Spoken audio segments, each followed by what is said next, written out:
అందరికీ నమస్తే. ఈరోజు మనతో ఉన్నారు ప్రముఖ రాజకీయ విశ్లేషకులు కేఎస్ ప్రసాద్ గారు మనతో ఉన్నారు. మాట్లాడదాం సార్. నమస్తే. నమస్తే అండి. లోకేష్ పాదయాత్రలో నిన్న రాష్ట్ర డీజీపీ కూడా ఒక మాట చెప్పారు. ఎవరెవరైతే ఆయన కుడి పక్కన కానీ ఎడమ పక్కన కానీ ఎవరెవరు నడుస్తారో వాళ్ళు ఎవరెవరైతే కలుస్తారో వాళ్ళ ఆధార్ కార్డులు పాన్ కార్డులు ఇవ్వాలని చెప్పి అన్నారు. ఎట్లా చూస్తారు? అంటే గతంలో మేమేం అడగలేదు కదా, ఇట్లా ఇది కాలేదు కదా. ఏమో డీజీపీ గారికి ఎవరు టాస్క్ ఇచ్చారమ్మా ఆధార్ కార్డులు పాన్ కార్డులు వెరిఫికేషన్ అలా మొదలెట్టండి అని.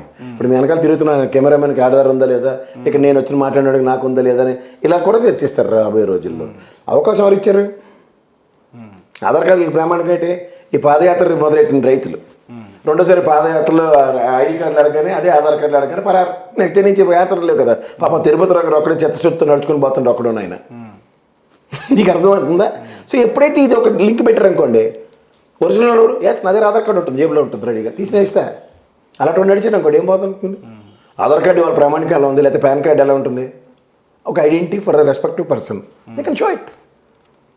ఓకే, చూపిస్తే ఏమవుతుంది? భయమేంది? ఆధార్ కార్డు అడుగుతున్నా చర్చ ఎందుకు? టార్గెట్ చేస్తారా? టార్గెట్ గ్యారెంటీ చేస్తారు. మీకు డౌటా? పాదయాత్రలు సక్సెస్తో అధికార స్థాపనలు జరిగాయి కదా సార్. ఇప్పుడు ఈ పాదయాత్ర సక్సెస్ అనుకోండి అధికార స్థాపనే కదా. కలిగి కూర్చున్నట్టు జగన్మోహన్ రెడ్డి అంటే నడుచుకో నా ప్రభుత్వం తీసుకెళ్ళి స్వాహా నీకు ఇస్తానంటాడా? మీకు ఇంకోటి చెప్తా ఎలా అడ్డుకోబడుతుంది అన్నది కూడా.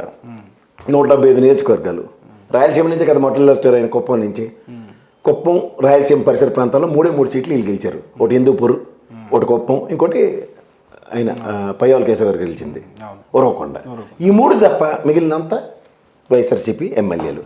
ఆ ఊరు వెళ్ళి నీ వాడు ఏడు చేయట్లేదు, మీ వాడు నేను కొంపముంచాడని తిడితే వీళ్ళకి 40% ఓటు ఉండొచ్చు, వాడికి 45% ఓటు బ్యాంక్తోనే గెలిచాడు కదా. అది తిన్నకుంటాడా చెప్పండి? ఎక్కడ తిన్నకుంటాడు సార్? మామూలుగానే చాలాసార్లు చెక్ చేసి చూపించారు ఇలాంటి విషయాల్లో కుదరవని. ఇప్పుడు దేనికి ఇది? ఈ ఫ్రిక్షన్ గ్యారంటీగా ఉంటుంది. ఫ్రిక్షన్కి నువ్వేం చేయాలన్నది నీ దగ్గర ప్రామాణికం.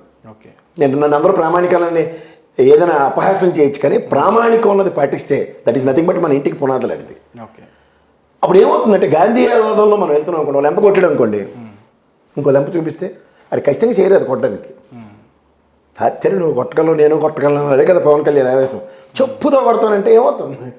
175కి 175 సీట్లు మనవే. కార్యకర్తలు కానీ అందరూ కూడా మన వైపే ఉన్నారు, ప్రజలు మన వైపే ఉన్నారు, ఏం పర్వాలేదు అని చెప్పి చంద్రబాబు గారు అంటున్నారు. ఇప్పుడు 175 అన్న దాంట్లో ఎవరు సత్తాడికి ఉంది. 175లో 151 గెలిచిన అతను ప్రజెంట్ రూలింగ్లో ఉన్నారు.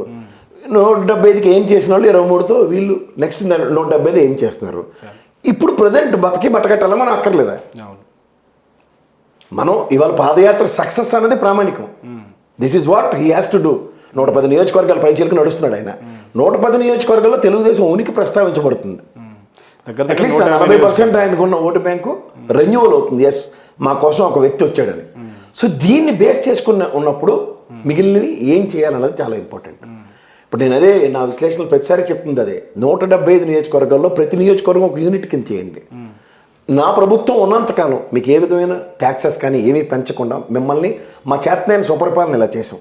ఉదాహరణకి రాయలసీమ పరిసర ప్రాంతాల్లో ఎంత ఇండస్ట్రియలైజేషన్ జరిగిందో చూపించండి. సో ఇదే ప్రామాణికంలో నేను ఖచ్చితంగా మా ప్రభుత్వం కనుక వస్తే నేను మా నాన్నగారిని కన్విన్స్ చేసి తెలుగుదేశం విధి విధానాలు కూడా అవే నాకు ఇచ్చిన ఎజెండా. దాంతోనే నేను మీ దగ్గరికి వస్తున్నా. మేము ఈ ఇండస్ట్రియలైజేషన్ ఇంకొంచెం పెంచుతాం. దీనివల్ల ఉపాధి గ్యారంటీగా పెరుగుతుంది. సో రాబోయే రోజుల్లో ఉపాధి కల్పనకి మా ప్రభుత్వం తీసుకుపోయే నిర్ణయాలు వాళ్ళతో చర్చించండి.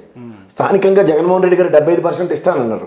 దానికి నేను ఖచ్చితంగా ఇక్కడ ఉన్న చేనేత పరిశ్రమలు, కుటీర పరిశ్రమలు ఏవైతే ఉంటాయో వాటిలన్నింటినీ నేను పరిరక్షిస్తా. ఈ కొత్త విధానంతో మనం ముందుకు వెళ్ళబోతున్నాం. ఎందుకంటే భవిష్యత్తుని మనం పునర్నిర్మించుకోవాలి. అదే కదా యువత యొక్క ఆవశ్యకత. నేను యువకుడిగా ఉన్నప్పుడు నీకు పని కల్పించి నేను పరిరక్షించగలిగితే రాబోయే రోజుల్లో మన రాష్ట్ర ఔన్నత్యంలో పెరుగుతుంది. ఇలాంటి కాన్సెప్ట్ ఓరియంటెడ్గా మాట్లాడుకుంటూ వెళ్ళాలి. కానీ జగన్మోహన్ రెడ్డి నీ పని అయిపోయింది, నువ్వు సైకోవి, నేను దింపేస్తాం, ఇలాంటి మాటలతో ఏమీ రావు. ఇప్పుడు మీకు దానికి రావని దానికి ఉదాహరణ చెప్పనా? ఇదే రేవంత్ రెడ్డి, బండి సంజయ్ ఇక్కడ తెలంగాణలో కేసీఆర్ మాట్లాడి అవహేళన భాష మాట్లాడితే ప్రతి ఎలక్షన్లో ఇంటికి వెళ్ళిపోతున్నారు, కానీ ఏమీ గెలవట్లే. అవునంటారు కదా. సెటరికల్గా మాట్లాడితే ఏ మంత్రాలకు చింతకాయలు రాలవన్న దాంట్లో ఇక్కడ ఏ పని అవ్వనప్పుడు నువ్వు అదే ఎత్తుకుంటే ఏమవుతుంది? It's utter non sense. ప్రజలు చంద్రబాబు నాయుడు గారి గవర్నమెంట్లో ఎంత సురక్షితంగా ఉన్నారో అందరికీ తెలిసేది. ఇక్కడ అనిశ్చితి డ్రైవ్ అవుతున్నప్పుడు అదే అనిశ్చితి నేను వచ్చి చేస్తానంటే నీకు వాడికి తేడా ఉందన్న ప్రశ్నకి తలవ్వకండి. ఎప్పుడైతే ఆ ప్రశ్నకి తావిస్తారో కష్టం ఎవరికి ఉంటుందో మీరే తెలుసుకోండి. అందుకని నేను చెప్పదలుచుకోలే. ఇక్కడ నేను చెప్పేటటువంటి కాదు, నా స్థాయి కూడా అది కాదు. కానీ పరిస్థితులు ఏ విధంగా ఉన్నాయి, పరిస్థితులకు అనుగుణంగా మనం ఎలా ఉండాలి అన్న దగ్గర చాలా ఇంపార్టెంట్. సంయమనం, ఎంత సంయమనం పాటిస్తే అంత అవుట్పుట్ ఉంటుంది. అవుట్పుట్ ఈజ్ నథింగ్ బట్ మీ 4000 కిలోమీటర్లు సక్సెస్ అవుతుంది. సంయమనం ఎక్కడ కోల్పోయినా అక్కడ బ్రేక్ పడుతుంది. వ్యవస్థ వాళ్ళ దగ్గర ఉంది, వ్యవస్థతో వాళ్ళు చేస్తున్న దానికి వ్యవస్థను మనం ఏం చేయలేము. ఇప్పుడు కోర్టు డైరెక్షన్ ఇచ్చింది, తర్వాత మీరు రైతు లేరి అమరావతి ఐడి కార్డు చూపించారు, రాత్రి రథం పట్టుకుని అక్కడి నుంచి వెళ్ళొచ్చు కదా, ఎందుకు వెళ్ళలేకపోతున్నారు? అంటే ధైర్యం చేయలేకపోతున్నారు. ధైర్యం కాదండి. ఫస్ట్ పాదయాత్రలో ఏమైనా ఇలాంటి అప్రహెన్షన్స్ వచ్చాయా? సెకండ్ పాదయాత్రలో పనికిమాల చెత్త అంతా చేరింది. వాళ్ళు తొలగొట్టేవాళ్ళు, నీరాకాకు వచ్చాం చిటికలు వేసేవాళ్ళు. దీనివల్ల ఏమైంది? అన్సర్టనిటీ డ్రైవ్ అయింది. ఓకే. సో అన్సర్టనిటీకి ఎందుకు మనం వెసులుబాటు ఇస్తాం ఉన్నది మొదటి నుంచి తెలుసుకుంటే తర్వాత పనులు చాలా సులువు కదా. మెయిన్ థీమ్ ఏదైతే ఉందో అది సైడ్ ట్రాక్. ఎస్. ఇప్పుడు ఈ రోజు కూడా అసలు విషయాల కన్నా పొత్తుల మీద చర్చిస్తున్నావా, అసలు రాష్ట్ర సమస్యల మీద అవడం చర్చిస్తున్నావా? చెప్పండి మీరు. మొత్తం పొత్తుల చుట్టూనే తిరుగుతుంది. అది వాళ్ళు వేసిన ట్రాప్ అంటాను నేను. ఎవరు వస్తే ఏం చేస్తారు ప్రజలకు అనేటువంటిది అది మాత్రం వాళ్ళు చెప్పట్లేదు. అది చెప్పినోడే వాళ్ళ ప్రజల మనసులు గెలుచుకుంటాడు. అదే ఆ 11% ఓటు బ్యాంకు నమ్మి ఓటు వేసింది. మిమ్మల్ని కాదని వాళ్ళకి ఎందుకు వేశారు?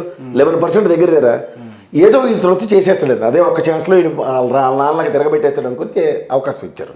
అది కాదని మీరు ప్రూవ్ చేయక్కర్లేదు, ప్రజలకు తెలిసి అది వాళ్ళు మోసపోయారు ఆల్రెడీ. ఆ మోసపోయిన వాళ్ళని ఇటుపక్క ఎలా రావాలి చేయించగలం అన్నది చాలా ఇంపార్టెంట్. కన్వర్ట్ చేయాలి. ఆ కన్వర్షన్ ఏంటి? భరోసా.